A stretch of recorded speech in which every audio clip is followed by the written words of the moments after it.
I've wanted to talk about the Hobbit movies for a long time, and initially I thought I could do it in this series, but every few months I've been reminded just because it appears as though they're universally scorned doesn't mean they weren't decently reviewed, as well as massively popular.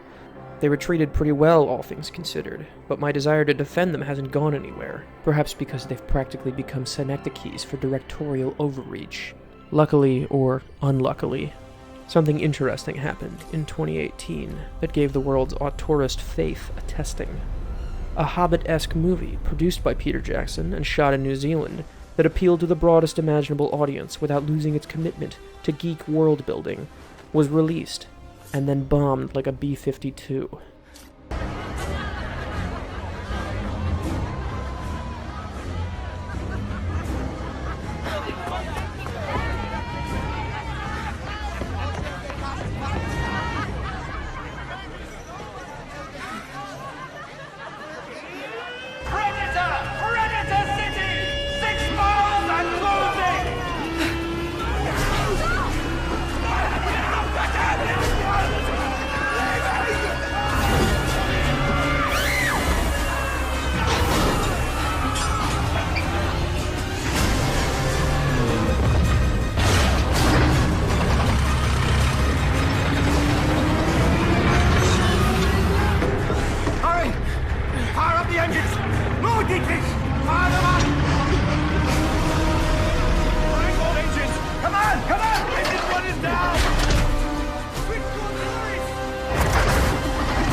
Mortal Engines was a Peter Jackson movie, except it wasn't, and that, it seems, made a difference to most audiences. Qualitatively, I don't think anyone who had fun watching a Hobbit movie, or even a Star Wars movie, could say Mortal Engines is different enough in its offered thrills and characters to warrant its swift dismissal from theaters and conversations. What made the difference was that no one recognized the characters or the names in the credits. Thanks to a shoring up of only the most reliable tentpoles in the last decade, audiences like to follow stories they know, and tend to stay away from the rest. Which is great if you like one set of characters, and would be content watching them go on the same adventure until your death or theirs. But for those of us who are so sick of seeing the same faces and grammatical indecision on movie screens that they could scream, a film as agreeably silly and appreciably diverse as Mortal Engines could potentially be a tonic against homogeneity. 5 quirks and she's yours. 4 quirks on my left, do I hear 5? Hester! Cheer up, love. You look considerably better as a roll of salami. Going once. Going twice. 50!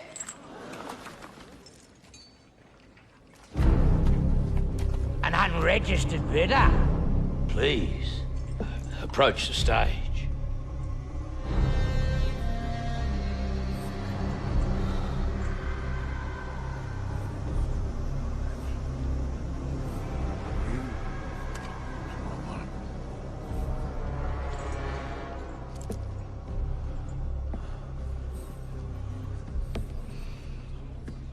$50 quirks for this soggy dollop is an extraordinarily generous offer, madam. Normally, that would be enough to make me self-pollinate. But my problem is this.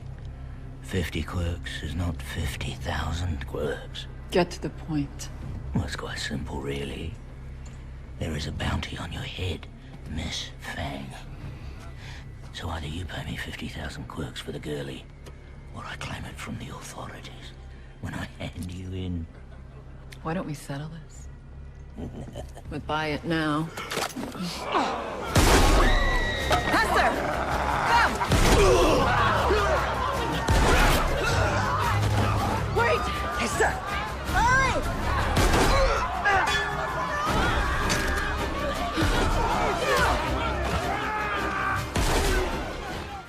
Mortal Engines takes place in a dystopian state where cities have been piled onto tank-like vehicles and now scour a lifeless planet for supplies. When London, the Predator City, devours a vagabond encampment, it brings a young woman within spitting distance of settling a vendetta against the engineer who keeps the city's treads spinning, played by a rarely more beautiful Hugo Weaving. Valentine. This is for my mother. This This is for Pandora's Shaw.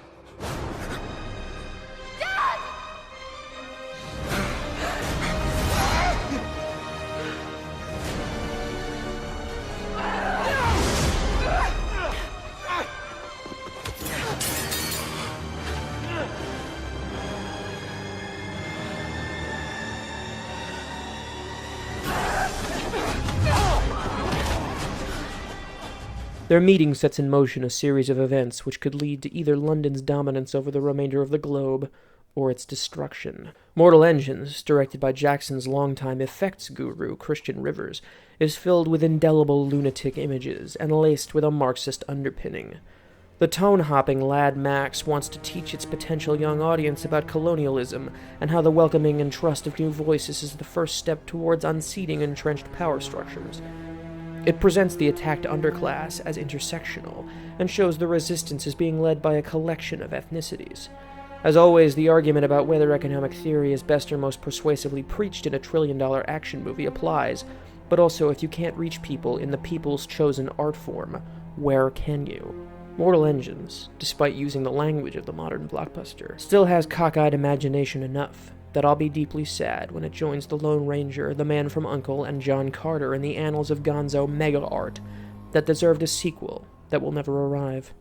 It might not seem like much when a film that looks on its face like a dive back into Jackson's wheelhouse of fanciful conflict between cultures out of time fails to inspire interest in a conditioned movie-going public, but there's more at stake than there appears to be. It used to be that studios convinced themselves not to spend money on drama because no one was seeing them, and the resulting drop in both public interest and offered product was a self-fulfilling Ouroboros. Well, now that we've successfully killed the middle-budget drama at the multiplex, the last vestige of non-corporate approved imagination shows up looking like Mortal Engines. Old man. Mr. Valentine, what have we got? Small Bavarian mining town, powered by C-20 land engines. Usual store of brick, coal and iron, and 75 tons of salt. Barely enough fuel to last us a week. We've left the safety of Britain, we've crossed the land bridge for what? Feed upon the scraps of Europe. Run it down!